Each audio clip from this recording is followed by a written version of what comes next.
Viewers and subscribers, you're welcome back again. This is still BVI Channel 1, where we tell you undiluted truth. There is this ongoing proposed bill about regional government, and it is not being popularized like the one they did swiftly by switching to the old national anthem.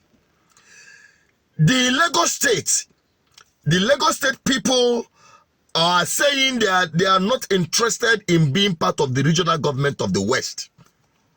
And this is their own opinion. Adeniji Adele, an official of the Renaissance Group, have said that Lagos will not be part of Southwest if there is a regional system of government. In his statement, he said, "We, the indigenes of Lagos, do not wish to be part of the regional state as being proposed in the bill returning Nigeria to regional government. Our leaders and traditional rulers opposed it in 1953, and we gained respite in 1967. We, offspring of our heroes past, will not accept it. This is a clear warning that perhaps the country goes into regionalism. The Southwest should forget about Lagos as it is not part of the region." This is from Adeniji Adelani Adele, a Lagosian, an indigene of Lagos. Let's get reactions from Nigerians. What do you think about this statement as it concerns Lagos not being part of the Southwest? You can't say that Lagos indigenes are not. It will be honest with you. But as it stands now, there are some parts that can be credited to the people of Awori. But if you look at what the name stands for, Echo, you cannot link, Yorubas to Echo ab initio. No, and then, yeah, you cannot. That's the truth. If you look at the history of how the whole thing started and what the British government or the colonial masters were trying to achieve as at that time was, Lagos as at that time was purely, a center created. See, even from you can know when these regions were not created, there was nothing like Nigeria, there was nothing like West Africa, there was nothing like South all these things were just as open as like that. What was the sources of the trade between a place called Lagos and other parts of the world? Until the British system, the colonial master begin to partition, and create a kind of autonomy and order for easy access, business access. That was what led to. So the question is, as at that time, when this has not come, partition or whatever you had, the way you look at it, has not come. What was the status? What can a Portuguese missionary or explorer, what did he write about Lagos? That's the way you begin to find, that actually, before we begin to say Lagos, by the Portuguese, there has been slavery, slave trade, in almost all the parts of Africa. So Lagos became a metropolitan status as at that time, so to say, where business of slave trade and moving out of people, human beings, as slaves from that point to another point. Another part of the world. Yorubas claimed. No, it was a calculated, a decided judgment on politics that was played by some Yoruba politicians, trying to harness, the Lagos status. If you look at it very well, they are even saying that Lagos State cannot be part of failure. And the failure they are talking about is the entire southwestern states. They are not, Lagos is not getting anything from them. How would they be part of them? Instead, they are taking the resources that is meant for the indigenous people of Lagos State to southwestern states. And for this reason, they are saying that they want to, if anything like that is going to come up, regionalism, that Lagos State have what it takes to stand alone. Good. Now, I see it as Tinubu is speaking through the mouth of the Lagosians and through the mouth of the Lagos State government, because they don't believe in the restructuring. It is because platforms like this, people like us are sitting their ass up.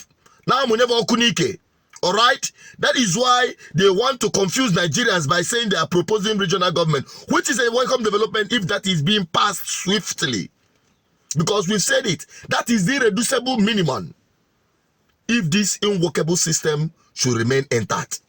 Irreducible regional government. But Lagos State is saying they are not interested. And I'm not surprised, because APC is not committed to it. If you think I'm lying, the vice president, this is opinion in case you've forgotten.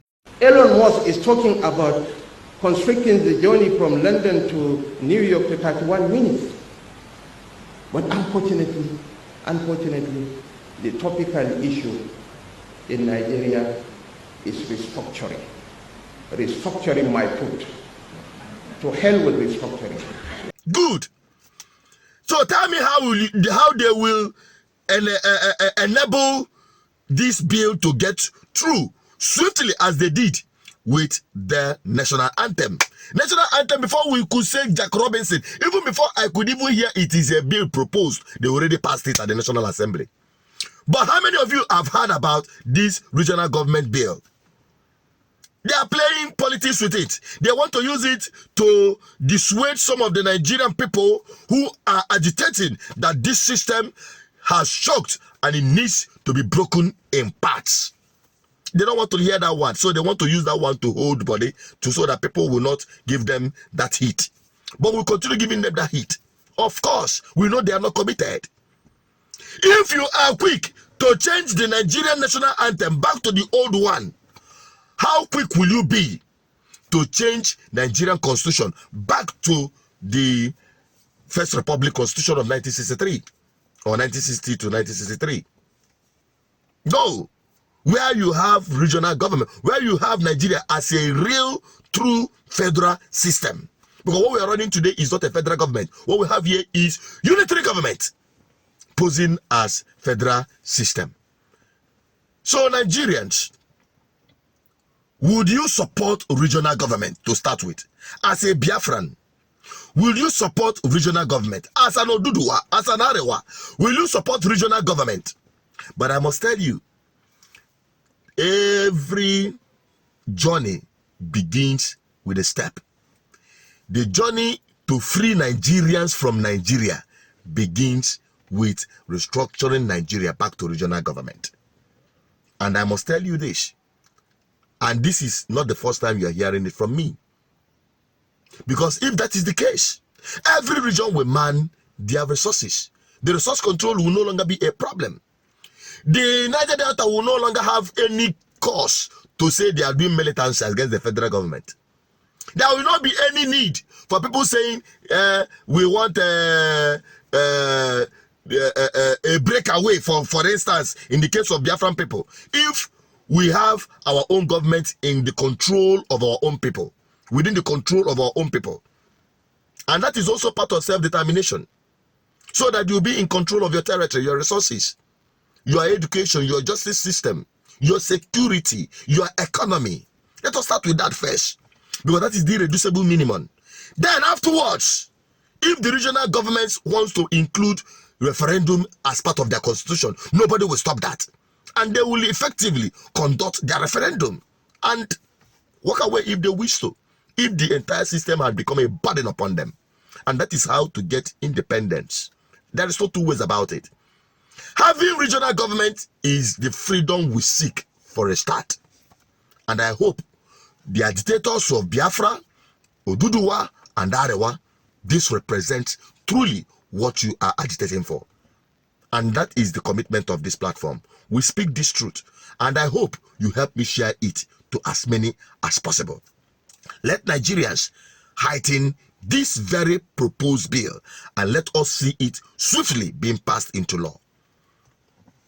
And you see the beginning of the freedom of Nigerians from the colonial contraption called Nigeria.